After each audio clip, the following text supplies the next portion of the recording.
Oh, we're back. A simulating conversation. Mayor Reed's gone. I'll try to be Mayor Reed. Let's continue, though, for the next maybe 8-9 minutes, this conversation. We have a new guest. Your name, sir? My name is Chip Kreider. I live on Bank Street. I've been in town since 1973 when I came for grad school, and I've always lived on the west side of town. You look very familiar. Since 1973. Yes. What do you bring to the table? What do you have to say about this? Well, I started looking into this transportation stuff about 3 years ago when Marvin first came forward in response to the university's initial proposal for the Arts and Transit District. Marvin said, don't move the dinky an inch.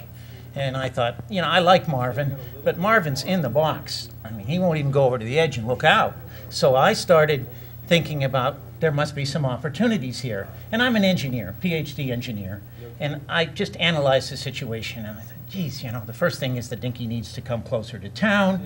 Second thing is the more parking and the cheaper it was, the further we could move the dinky from town. And so I figured out a way to get the dinky downtown, but it was tight and awkward and it wasn't a good solution.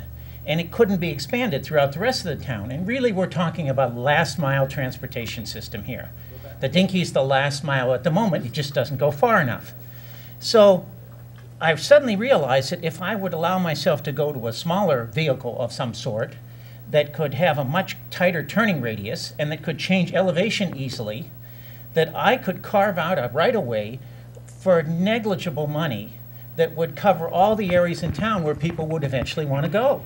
Well, they want to go now. I'm trying to conceptualize all this. Yes. What are you talking about? Okay, but I'm not a transportation guy. I'm an engineer. So I discovered that I could get this right-of-way by buying one property, a piece of another, and the rest was owned by the university or the town, and I needed a couple easements, air rights, and that was it. And then I went looking for the vehicles, and that's when I stumbled on this thing called personal rapid transit. And they're building one. It's built at Heathrow. It should be operational in a month. It's in final testing now. They're building them all over the world. There's an explosive interest in this type of thing. It's very green, very sustainable, and we're not doing much in the U.S. And so now this is 3 years ago. So I approached the university about the idea, and they talked to me. I approached the politicians. They wouldn't have anything to do with me. But eventually the borough administrator, he said, you know, let me help where I can. Bob Brusheye? Bob Brusheye. And I went on and worked out a whole plan. I mean, a serious plan, many hundreds and hundreds of hours. I talked to lots of business people. Is it online? Can this? Yes, it's online. It's Spurts, SPURTS.org. That stands for Speedy Princeton Urban Rapid Transit System. .org. And, yes, and not only did I figure out how it would work, I put out a plan for making it happen, et cetera. But meanwhile, back at the ranch, the politicians were plodding along at the Central Jersey Transportation Forum, and New Jersey Transit was coming in with their BRT plan. And nobody really questioned it. They didn't do any alternative analysis. Their alternatives were BRT in one dinky line, BRT in 2 dinky tracks, BRT and no dinky, but nobody looked at personal rapid transit, nobody looked at Kornhauser's horizontal people mover, nothing. It was tunnel vision.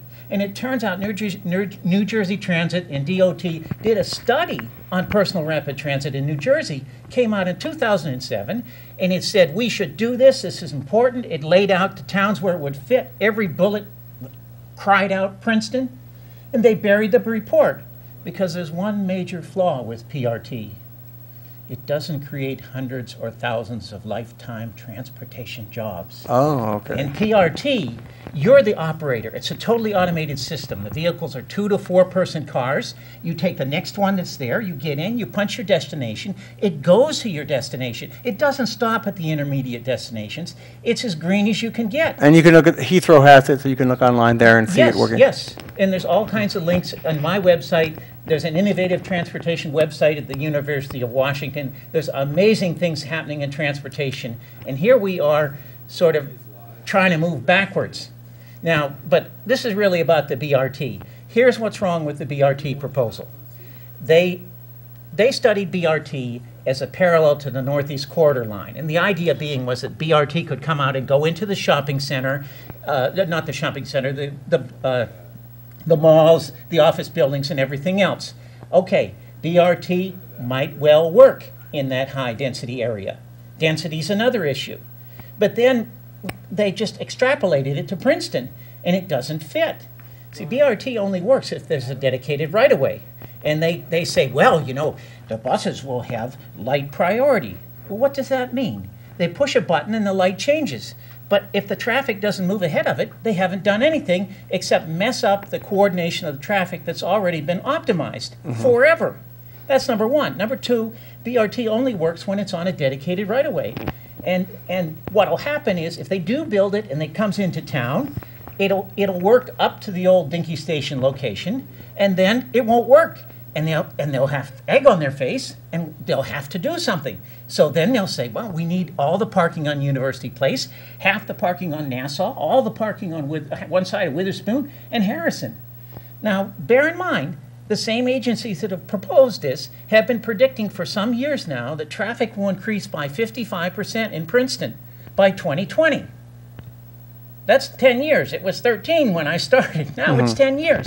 And the only thing that saved us now is we had an economic collapse because traffic was just getting to the unbearable point when this all happened. I just interrupt you. I feel bad, Mark and actually, Adam. I have the answer to the dedicated right-of-way problem with the expanded BRT is that I don't believe it will ever be built. I think that if you look at the current analysis study that NJ Transit did on BRT, it's a one-phase plan. The first phase is replacing the Dinky right-of-way with BRT. There are no plans in NJT's study to expand the system into Greater Princeton. That's all coming from the Regional Planning Board, Central Jersey Transportation Forum.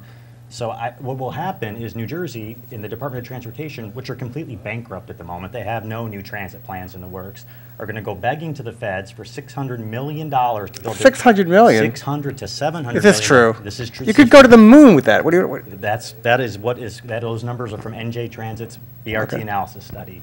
To build this system, they might build it here, but I wouldn't be surprised if when the rest of New Jersey hears that Princeton, New Jersey wants $500 million of federal transit money, that all the guys on 1015 aren't going to be tearing this town apart. To build a dedicated transit line where one already exists. Exactly.